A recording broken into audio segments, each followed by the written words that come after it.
Bienvenidos directos amigos. Empezaremos a estudiar el libro de Juan. Literalmente Dios da en el libro de Juan un desfile de milagros.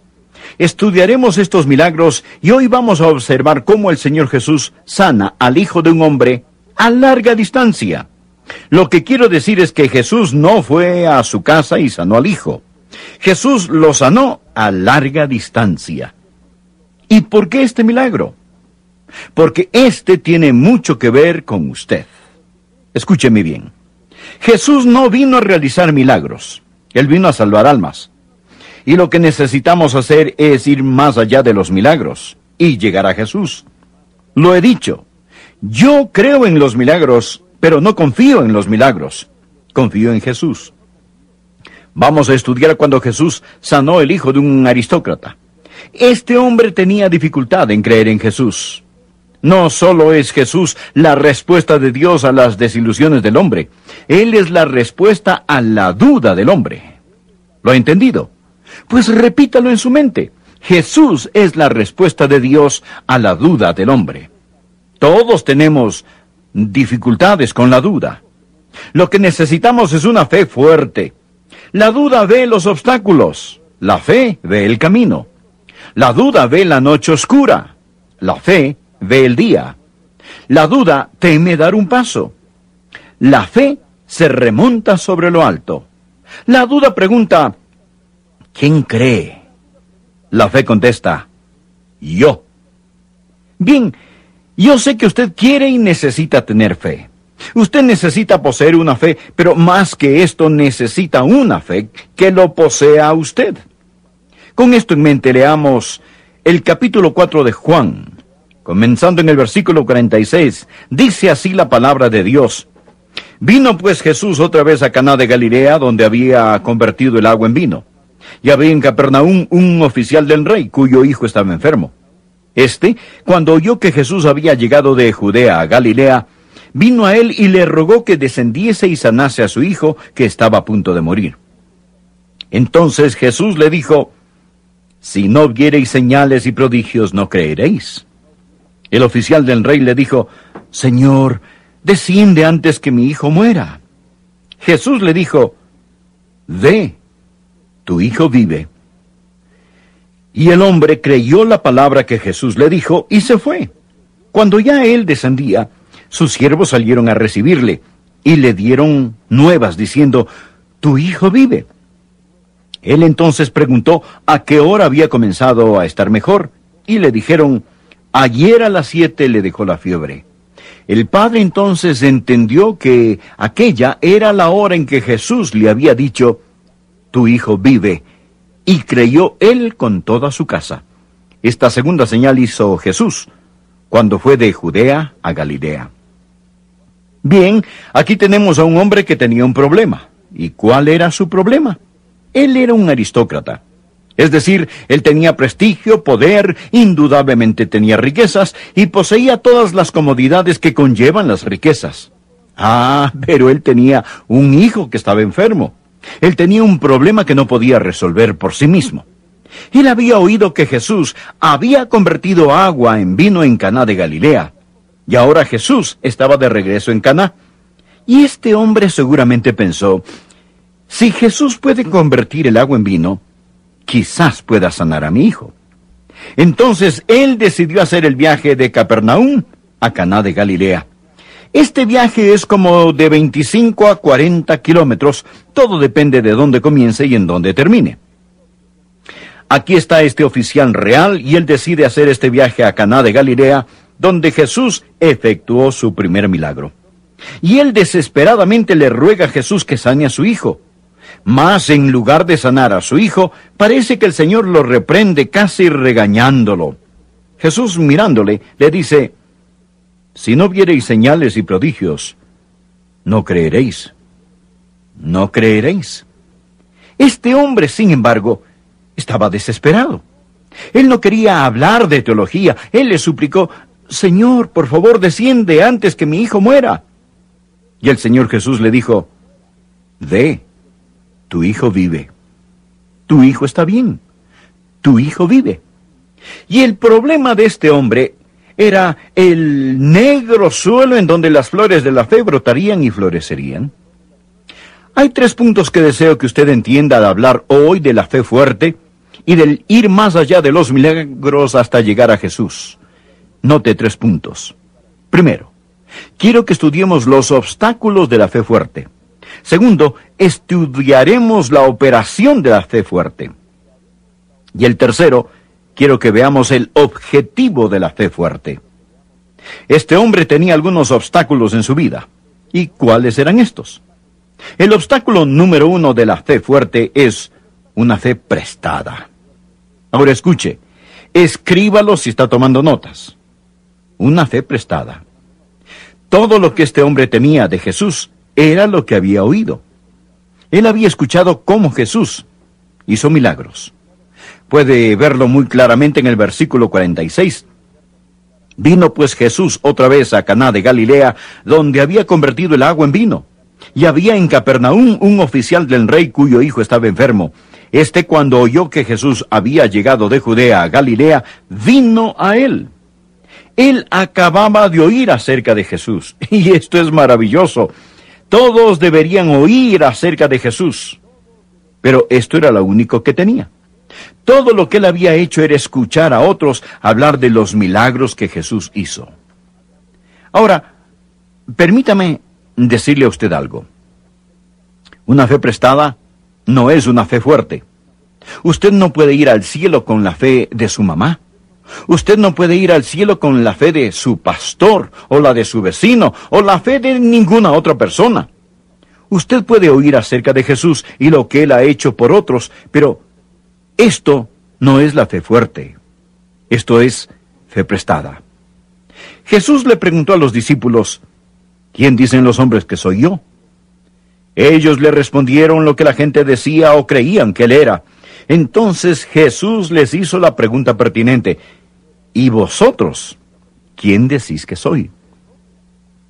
Amigo, deseo hacerle una pregunta muy personal. ¿Sabe acerca de Jesús? ¿O conoce usted a Jesús? Amigo, ¿es su fe propia o su fe es prestada? Aquí está otro obstáculo de la fe fuerte. No solo la fe prestada, mas quiero que note que él poseía una fe que demandaba señales. Una fe que demandaba señales. Leamos el versículo 48. Entonces Jesús le dijo, si no viereis señales y prodigios, no creeréis. Jesús no estaba aprobando su actitud cuando él le dijo esto. Jesús lo estaba reprendiendo. Jesús dijo en Mateo capítulo 12, versículo 39, la generación mala y adúltera demanda señal. Esta gente le exigía, Maestro, deseamos ver de ti señal y así creeremos.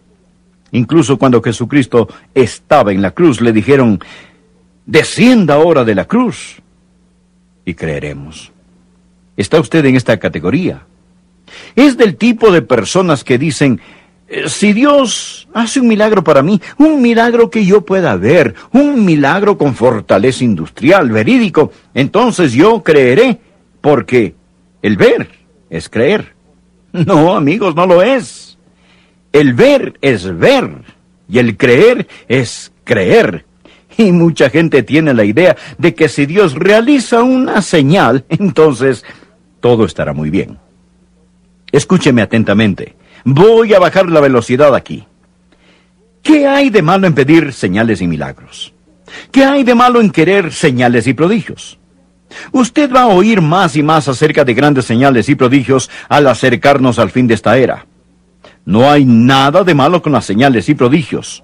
Jesús los hizo. Pero, ¿qué hay de malo con demandar señales y prodigios? Número 1. Esto deshonra a Dios. Le dice a Dios, yo no puedo creer en tu palabra. Tienes que probarme que eres Dios. Supongamos que usted le dice a su hijo, hijo, yo voy a poner $100 en una cuenta de ahorros para ti. De hecho, yo ya comencé a poner ese dinero para que cuando tú tengas tu licencia puedas comprarte tu propio carro. Y estos $100 son el primer depósito. Puse $100 para ti en tu cuenta de ahorros. Ahora suponga que su hijo le conteste, Papá, eso es maravilloso, pero ¿cómo puedo estar seguro de que tú pusiste $100 en mi cuenta de ahorros? Bien, te lo acabo de decir, hijo. Bueno, papá, muchas gracias, pero ¿podrías mostrarme el recibo de depósito? Quiero decir, papá, ¿me lo puedes comprobar?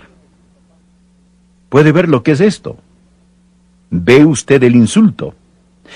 El hijo está diciendo, tu palabra no me es suficiente.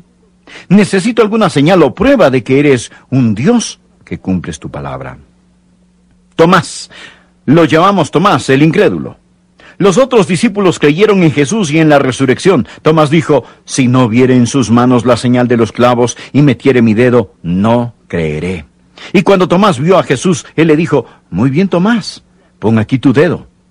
Tomás respondió, creo, Señor mío y Dios mío. Pero Jesús le contestó a Tomás, tal vez desea anotarlo en el margen de su Biblia, capítulo 20 de Juan, versículo 29.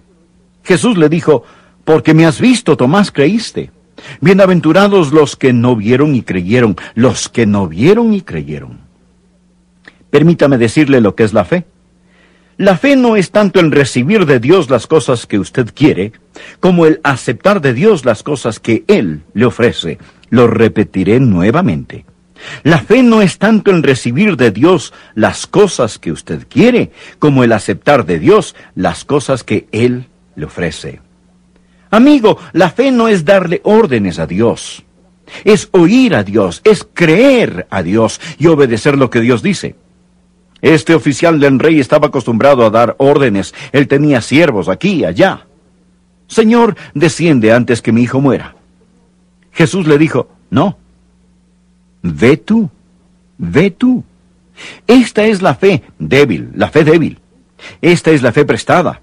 Es la fe que demanda señales. Es una fe egoísta y caprichosa.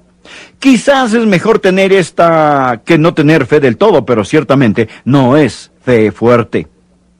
Ahora este hombre va a pasar por una metamorfosis. Algo le va a suceder a este hombre y él va a llegar a tener una fe fuerte. Él va a ir más allá de los milagros y llegar hasta Jesús. Bien, ¿cuál es la fe fuerte? Quiero que vea el cambio dramático y radical que toma lugar. Comenzando en el versículo 49. El oficial del rey le dijo, Señor, desciende antes que mi hijo muera. Jesús le dijo, ve, tu hijo vive. Y el hombre creyó la palabra. Por favor, subráyelo. Póngale una estrella, póngale una señal. Abra su Biblia y léalo. Amigo, le voy a decir cómo obtener la fe fuerte. Número 1, usted debe oír la palabra, oír. Mire el versículo 50. Jesús le dijo, usted debe escuchar su palabra. La Biblia dice en Romanos 10, versículo 14, ¿cómo pues invocarán a aquel en el cual no han creído? ¿Y cómo creerán en aquel de quien no han oído? ¿Y cómo oirán sin haber quien les predique? Y ahora leamos Romanos 10, versículo 17. Así que la fe es por el oír y el oír por la palabra de Dios. Para que usted pueda tener fe, usted debe saber lo que Dios ha dicho. Así que despiértese, escúcheme. Para que usted pueda tener fe, usted debe conocer lo que Dios ha dicho y está diciendo, porque la fe es una respuesta a la palabra de Dios. Jesús le dijo al oficial, y él escuchó la palabra. Romanos 10, 17. Así que la fe es por el oír y el oír por la palabra de Dios. Esta es la razón por la que tenemos púlpitos e iglesias. Es el por qué predicamos, para que la gente pueda oír la palabra de Dios. ¿Lo comprende usted? Si quiere que la gente crea, usted debe darles algo en qué creer, y usted debe darles la palabra de Dios. ¿Cuál es el primer paso de la fe? Número 1, usted oye la palabra de Dios. Número 2, usted debe creer en la palabra de Dios. Por favor, lea de nuevo el versículo 50. Y el hombre creyó la palabra. El oír no es suficiente. Hay algunos que me están oyendo, pero que no han creído. Usted debe oír. Eso es muy importante. ¿Y cómo creerán en aquel de quien no han oído? ¿Y cómo oirán sin haber quien les predique? Mire, debe oír la palabra de Dios. Número 2, debe creer en la palabra de Dios, y puede hacerlo si realmente lo desea. Número 3, usted debe obedecer la palabra de Dios. Leamos por favor del versículo 50 en adelante. Jesús le dijo, ve, tu hijo vive. Y el hombre creyó la palabra que Jesús le dijo y se fue. Cuando ya él descendía, sus siervos salieron a recibirle y le dieron nuevas, diciendo, tu hijo vive. Jesús le dijo, ve. Y él fue. Si él no hubiese creído, se hubiera quedado allí, de pie, demandándole a Jesús una señal, pidiéndole que lo sanara. Pero está claro que la fe se muestra con la obediencia. Usted debe oír la palabra, usted debe creer la palabra y debe obedecer la palabra. Verá, la fe verdadera está siempre entrelazada con la obediencia. Romanos capítulo 16, versículo 26, anótelo en su margen. Este habla de la obediencia de la fe. Santiago 2, versículo 26 dice, porque como el cuerpo sin espíritu está muerto, así también la fe sin obras está muerta. La fe sin obras está muerta. El sentarse en la iglesia, afirmando con su cabeza, tomando notas, no es fe. Usted debe oír la palabra, usted debe creer la palabra, usted debe obedecer la palabra. Por último, hablamos de los obstáculos de la fe fuerte, y posteriormente hablamos de la operación de la fe fuerte. Ahora permítame hablarle sobre el objetivo de la fe fuerte. Lea el último versículo de este hermoso capítulo, Juan 4, versículo 53. El padre entonces entendió que aquella era la hora en que Jesús le había dicho, tu hijo vive. Y creyó él con toda su casa. Espere un minuto, Adrián. Usted dijo que él ya había creído. Mire por favor el versículo 50. La Biblia dice, y él, el hombre, creyó. Pero ahora usted continúa con el verso 53 y lee, y creyó él. Bueno, ¿cuándo creyó él? ¿De qué está hablando el versículo 53? Ahora el hombre no está creyendo en la sanidad física, él está creyendo en la salvación. Ahora, él no está creyendo en un milagro, sino en el Mesías. Ahora, él ha ido más allá del milagro y ha llegado a Jesús. Es el porqué de los milagros, para que pudiera creer en el Señor Jesús. Puedo ver a este hombre regresar a su casa, sacar el Antiguo Testamento y explicarle a su familia, esposa, hijo, familia, hogar, yo he encontrado al Mesías.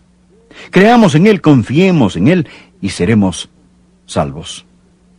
¿De qué hubiera servido si Jesús hubiera sanado a este muchacho y al morir se fuera al infierno? Jesús no sanó a todos, pero todo aquel que invocara el nombre del Señor será salvo.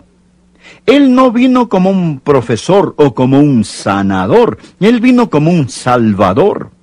La Biblia dice, el Hijo del Hombre vino a buscar y a salvar lo que se había perdido. Bien, el último punto. Juan dijo que Jesús hizo muchos milagros, pero que estos están escritos para que usted crea que Jesús es el Cristo, y para que crea que puede tener vida eterna por medio de su nombre. Estaba visitando y llorando por una señora en un hospital, y al otro lado del pasillo escuché a alguien decir, venga a verme a mí también. Pensé que llamaba a la enfermera, y continué. Después de un rato volví a escuchar, por favor, venga a verme a mí también. Y pregunté, ¿me está hablando a mí? Y ella respondió, sí, por favor, venga a verme. Entonces crucé el pasillo y allí en la cama de ese hospital yacía una preciosa dama. Su pelo blanco, puedo verlo ahora mismo, esparcido sobre la almohada. Su rostro mostraba dolor, su corazón estaba desesperado. Usted podía observar en su cara que ella tenía muy poco tiempo de vida. Tenía ese color de la muerte, un gris pálido. El olor de la muerte estaba en su habitación. Ella dijo, no estoy lista para ver a Dios. Por favor, Señor, ¿me podría ayudar? Le respondí, sí, señora. Y le hablé acerca de Jesús, del cual estoy predicando este momento. Y le expliqué, señora, si usted cree en Él, Él la salvará. Ella dijo, ¿me podría ayudar? Y yo contesté, con muchísimo gusto. Y le pedí, ore así después de mí. Repita todo lo que voy diciendo. Amado Dios, y ella repitió, amado Dios, yo sé que tú me amas, Sé que tú quieres salvarme. Jesús, gracias por pagar por mis pecados con tu sangre. Jesús, creo que Dios te resucitó de entre los muertos. Abre mi corazón. Te recibo ahora como mi Salvador y Señor. Gracias por salvarme. Amén. Y ella repitió todo.